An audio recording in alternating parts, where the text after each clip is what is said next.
நாங்கள் ரசனையால் சினிமா உலகை வாழ வைக்கும் ரசிகர்கள் யாவருக்கும் வெற்றி விமர்சனத்தின் முதல் வணக்கம். இன்னைக்கு இந்த எபிசோடில் நாம விமர்சனம் பார்க்கக்கூடியது ஒரு நெட்ஃப்ளிக்ஸ் படைப்பாக ஆக்ஷன் அண்ட் காமெடி த்ரில்லராக ரிலீஸ் ஆகிருக்கக்கூடிய தேர்ஸ்டே மர்டர்ஸ் கிளப் படத்தோட விமர்சனம் தான் பார்க்க போகிறோம்.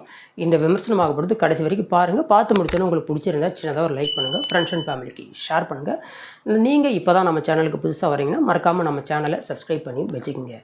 தேர்ஸ்டே மர்டர்ஸ் கிளப் இந்த படத்தோட கதை அப்படின்னு பார்க்க போனால் இது ஒரு மிஸ்ட்ரி மர்டர் த்ரில்லர் படமாக எடுக்க முயற்சி பண்ணியிருக்காங்க. இந்த படத்தை நீங்கள் பார்த்தீங்கன்னா கிட்டத்தட்ட இங்கிலாந்தை சேர்ந்த ஓல்டு ஆக்டர்ஸ் எல்லாத்தையும் பார்க்கலாம். ஒரு பக்கம் பியர்ஸ் பிரெஸ்னன், அது இல்லாமல் இங்கிலாந்தை சேர்ந்த பழைய நடிகர்கள் நடிகைகள் எல்லாத்தையும் போட்டு, இன்னும் சொல்ல போனால் ஒரு பழைய கேங்கை போட்டு ஒரு புது படத்தை வேறு லெவலில் எடுத்து வச்சுருக்காங்க அப்படின்னு நம்ம சொல்லலாம். இந்த படத்தோட ஆரம்ப கட்டத்தில் ஒரு பெண்ணு மர்மமான முறையில் கொல்லப்படுறாங்க. இந்த கொலை என்ன ஏதுன்னு போலீஸு துப்பு துலங்கிறதுக்கு முன்னாடியே தங்களோட வாழ்க்கையை அளப்பறைய முறையாக வாழ்ந்து முடிச்சுட்டு கூப்பர் கேஸ்டில் அப்படின்னு சொல்லக்கூடிய ஒரு இடத்துல ஓய்வு எடுத்துகிட்டு இருக்கக்கூடிய ஒரு முதியோர் இல்லை, அந்த முதியோர் இல்லத்தில் இருக்கக்கூடிய அந்த முதியோர்கள் தங்களுடைய அனுபவ அறிவை பயன்படுத்தி இந்த கொலையை போலீஸுக்கு முன்னாடியே துப்பு துலங்க ஆரம்பிக்கிறாங்க. இவங்க இந்த கொலையை துப்பு துலங்கி முடிக்கிறதுக்கு முன்னாடியே அந்த கூப்பர் கேஸ்டில் அப்படிங்கிற அந்த முதியோர் இல்லத்தை நடத்திக்கிட்டு இருக்கக்கூடிய அதனுடைய 3 உரிமையாளர் இருப்பாங்க. அதில் ஒரு உரிமையாளர் கொல்லப்படுறாங்க. இவங்க அடுத்ததாக இந்த கொலை வழக்கை கையில் எடுக்கிறாங்க. இந்த கொலை வழக்கை கையில் எடுத்து அவங்க விசாரிக்கிறதுக்கு முன்னாடியே அந்த முதியோர் இல்லத்துக்கு முன்னாடி இருக்கக்கூடிய ஒரு கல்லறையை தோண்டி அந்த இடத்துல சொகுசு பில்டிங் கட்டலாம் அப்படின்னு நினைக்கிற இன்னொரு பார்ட்னர் ஒருத்தர் இருப்பார், அயன் வாந்தம். அவரும் மர்மமான முறையில் கொல்லப்படுறாரு. இந்த மாதிரி அடுத்தடுத்து மர்மமான கொலைகள் நடந்துக்கிட்டு இருக்கு. இந்த கொலைகளை கிட்டத்தட்ட போலீஸ் கண்டுபிடிக்கிறதுக்கு முன்னாடியே இந்த கூப்பர் கேஸ்டில் இருக்கக்கூடிய ஓய்வு பெற்ற அந்த முதியோர் இல்லத்தில் இருக்கக்கூடிய முதியவர்கள் எப்படி இன்வெஸ்டிகேஷன் பண்ணி கண்டுபிடிக்கிறாங்க, இதனுடைய கடைசியாக இதனோட முடிவு எங்கே தான் போய் முடியுது அப்படிங்கிறதான் இந்த தேர்ஸ்டே மர்டர் கிளப் படத்தினுடைய கதை. என்னை பொறுத்த வரைக்கும் இந்த படத்தை பற்றி ஒரே விஷயம் சுருக்குன்னு சொல்லுவோம் அப்படின்னா, இது ஒரு ஓடிடிக்கு எடுத்த படைப்பு மாதிரியே தெரியல நண்பர்களே. இதெல்லாம் தேட்டரில் ரிலீஸ் பண்ணாலுமே நல்லா ஓடக்கூடிய ஒரு படம். சுருக்கமாக சொல்லப்போனால் ஷெர்லாக் ஹோம்ஸ் பாணியில் ஒரு படம் அப்படின்னு சொன்னால் அது மிகையாகாது. சேம் அதே மாதிரி தான், ஆனால் வேறு கான்செப்டை வச்சு எடுத்திருக்காங்க.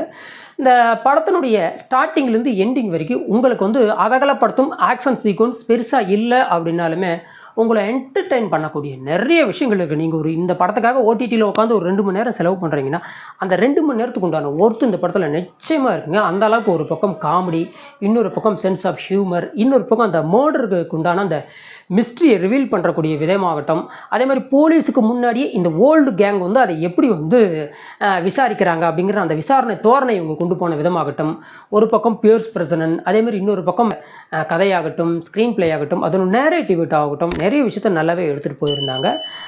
படம் பார்க்குறதுக்கு அந்த படமாக்கப்பட்ட விதம், இந்த லைவ் லொக்கேஷன்ஸு, பெரும்பாலான விஷயங்கள் நம்ம ஒரு ஓடிடிக்கு பார்த்த படம் அப்படிங்கிற மாதிரி நமக்கு தெரியாத அளவுக்கு ஒரு தேட்டராக ரிலீஸ் பண்ணி பார்த்தா ஒரு எப்படி இருக்குமோ அந்த மாதிரியான ஒரு படைப்பை தான் இந்த படத்தை கொடுத்துருக்காங்க.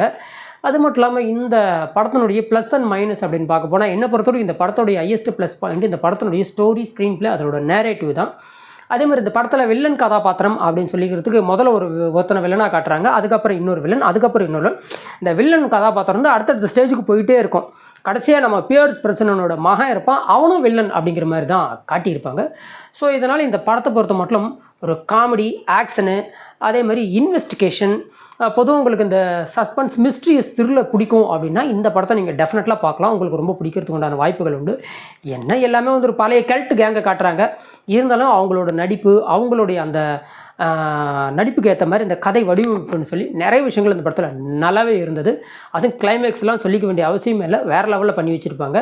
கதை ஒரு இடத்துலேருந்து இன்னொரு இடத்துக்கு நகரும்போது அடுத்து என்ன நடக்குது அப்படிங்கிறது நமக்கு தெரியாத அளவுக்கு அந்த ட்விஸ்ட்டு டர்ன்ஸ் எல்லாம் வச்சுருப்பாங்க. பொதுவாக இது நடக்கா, சரி அடுத்தது இதுதான் நடக்கும் அப்படின்னு ஒரு ப்ரிடிக்ஷன் நமக்கு இருக்கும். பட் இந்த படத்தில் பெரும்பாலான காட்சிகள் நம்மளால் ப்ரெடிக்ட் பண்ண முடியாத அளவுக்கு ரொம்ப பிரமாதமாக எடுத்திருக்காங்க அப்படின்னு தான் நாம் சொல்லி ஆகணும். என்னை பொறுத்த வரைக்கும் ஒரு ஃபீல் குட் சஸ்பென்ஸ் த்ரில்லர் மூவியாக இதை நீங்கள் பார்க்கலாம்.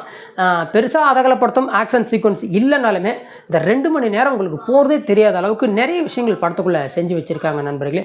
ஃப்ரீயாக இருந்தால் இந்த படத்தை பார்த்துட்டு எப்படி இருந்தது அப்படிங்கிறது தங்களின் மேலான கருத்துக்களை கமெண்ட்டில் சொல்ல மறந்துடாதீங்க. இந்த நிகழ்ச்சி உங்களுக்கு பிடிச்சிருந்தால் லைக் பண்ணுங்கள், ஃப்ரெண்ட்ஸ் அண்ட் ஃபேமிலிக்கு ஷேர் பண்ணுங்கள், மறக்காமல் நம்ம சேனலை சப்ஸ்கிரைப் பண்ணி தங்களின் மேலான கருத்துக்களை கமெண்ட்டில் சொல்லவும் மறந்துடாதீங்க.